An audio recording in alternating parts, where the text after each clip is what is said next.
Hello folks, Mike here. Sorry, I know it's been a while since I did a video for you guys, or a newer video. Things have been really busy, but I got this Luxe in, and I don't know much about it. The customer said he thinks there's something wrong with the bolt, and so I pulled the engine and checked. I mean, it's a 6400 serial number, so it's been out a while, and it's got a little bit of wear on the front of the tip of the bolt, which is typical. It doesn't look abnormal. This is one of the bolts before the O-ring. It has a little bit of breech wear in the bottom of the breech, but overall, looking at the engine, I mean, it didn't have much lube on it, so I went through and just put a nice thin coat of lube. And there's been a couple people that have asked, you know, when I lube my marker or when I take care of it, how do I know how much is too much and enough? So what I do is go ahead and take all the lube off. Look down in there and check the spring, make sure the spring looks like an older one. It's not perfectly centered, so we'll go ahead and we'll replace that spring. So let me show you while we're on that topic. As far as replacing the spring, a lot of the newer 2.0s come with this little Allen wrench. If you don't already have one, then you can pick one up from DLX, or you can try and find one at your local hardware store. But it needs to be long enough to get down in here into that screw.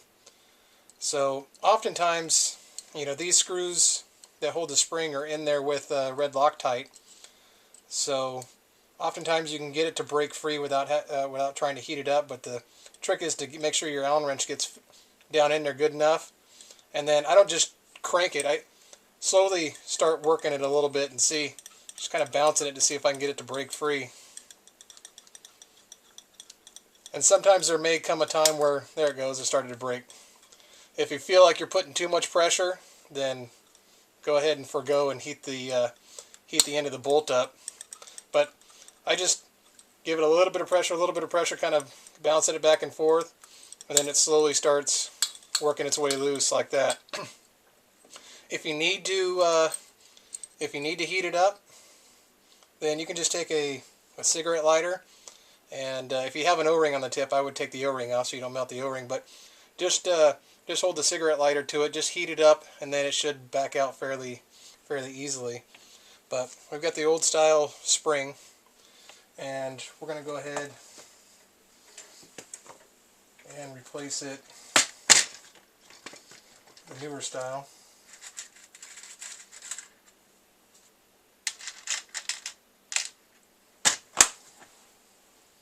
And the newer style has this little shank that helps keep the spring in line better. Get my O-ring, or get my Allen wrench in there, get it to pop through, and then I take my red Loctite. You don't have to put a whole lot. It's Dale Trent taught me this little trick. Just put a little bit of red Loctite on your finger.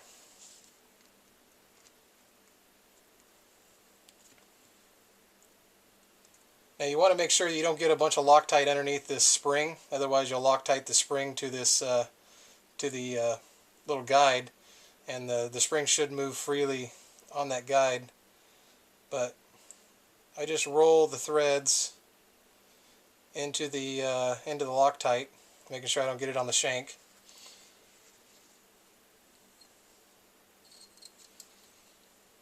And I look through the front and set it in there. I like to screw it backwards, putting pressure until I feel it click in.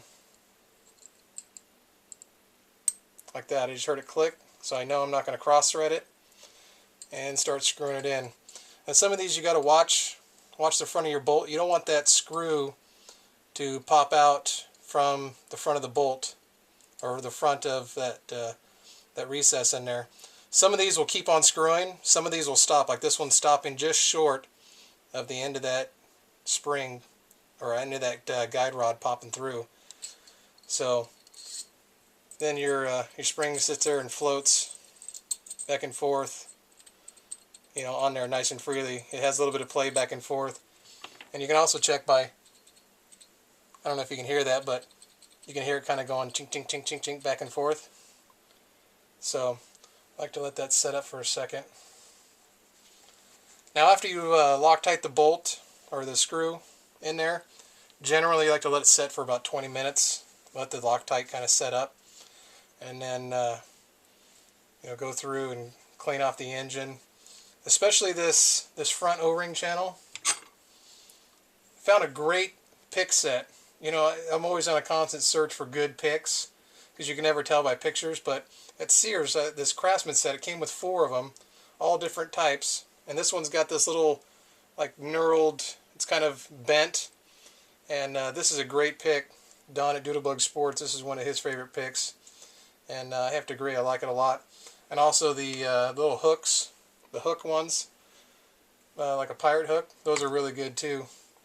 But when I'm going through and cleaning, generally a lot of crud gets built up in this front O-ring. And so take a solution of half rubbing alcohol, half water, and you can spray it in those channels.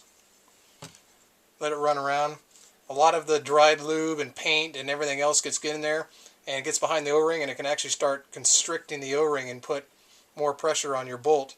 But just get that solution in there, get it wet, and then you can take your pick and lightly just go through the corners and get all that crud out of there, and then use a Q-tip or, you know, a barrel patch or something and get in there and clean that all out.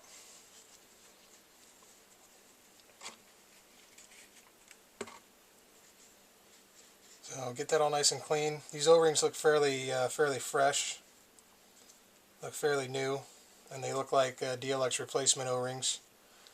So just doing a quick to show you. Get the puppy back in there and just get a little bit of lube on my finger and just kind of wipe it off on the edges so that it packs in there with the O-ring. Not a whole lot, just a little bit, just to make it wet. And then you can do the same with the 2 in there. I like to go in through the back on this one and just touch those O-rings with my finger. And then put a little bit in this channel inside here. Just a little bit, not a whole lot. Same thing with these. If these look dirty, you can pop these out, clean the O-ring channels, and then just get a little bit of lube and just wipe it off on the edge, like so, and then smooth it out. Like so. Same thing with this. Not a whole lot where the lube is all caked inside there, but just enough to make them wet. And then I like to put just a little bit on the inside of the bolt there. That's going to go across these. And then you have this O-ring in the back cap that needs to get lubed. And the easiest way to do that is just run a nice little bead of lube around the bottom of the bolt. And then just kind of push it in there, and you can see the lube gets pushed, and so you get that that O-ring nice and lubed there. Then the bolt sail O-ring, get a little bit of lube on there, a little more generous on this one, and then just lightly bring this around like so, so you get a nice even coat on there. And just nice little light coat on the bolt. So when it goes through all the O-rings there,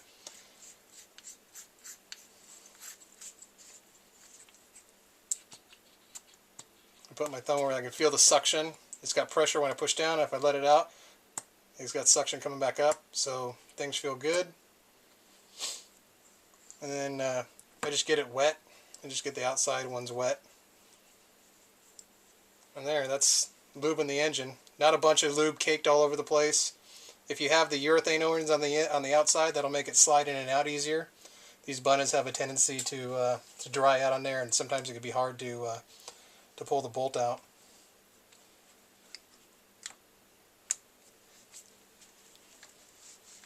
All right. So now we got the engine lubed up. I already powered it on. Let's air her up.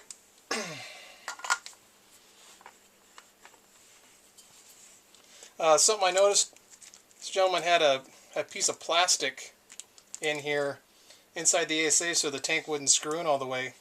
The only thing I can think of is maybe the gentleman doesn't have a pro valve and was trying to get the fill nipple out of his arm. You know, I mean, you could do what you like. Me personally, I like to get the tank as far in the ASA as possible, and if you know, using the spacer, I understand if you got to do what you got to do, but I like to get this in there as far as possible, and I'm sure that's exactly why that spacer was in there, is to prevent this from happening in his hand. But that way I get maximum penetration of the tank into the ASA, so it's nice and strong, and I get good penetration or good depression of the pin. I run it down all the way and then I back it off just a little bit. So, those of you who don't know, this is the LV1 muffler, so you can dry fire the LV1. I put a ion to autococker thread adapter on there so I can test fire it with Now, right off the bat, when I'm firing this, it sounds kind of wheezy. It does not sound... It doesn't sound right to me. I can hear this like wheezing from the bolt, and I know you can't see it on the camera, but I'm watching the bolt, and it doesn't seem like it has a lot of pressure coming back. It's going forward fast, but the return seems slow and sluggish. So immediately I started thinking, well, why is the bolt not going back, you know, at a good speed? So let's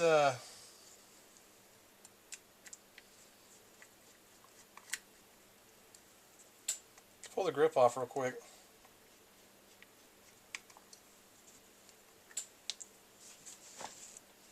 And right off the bat, I can see the manifold screw right here. This is your feather touch. The manifold screw here on the bottom is screwed way in there. I mean way in there, almost all the way to the bottom. Now, that's a vent for the return speed on your bolt. And when I'm hearing that wheezing and I'm looking at the bolt and it doesn't seem like it's going back far enough, the first thing that I was going to check, like we're doing here, is the manifold screw. And this thing's screwed in way too much, so it's basically choking the bolt, you know, from coming back. It can't vent properly. And so some people that say they have rate of fire issues, the thing won't fire, you know, 12.5 balls a second and so forth, that's because people are screwing their manifold screw in too far and it's choking the engine out. It can't vent properly. So this, you know, anywhere from flush to, you know, 1.5 turns in, stock is generally 1 to 1.5 turns in from flush. Where's my other?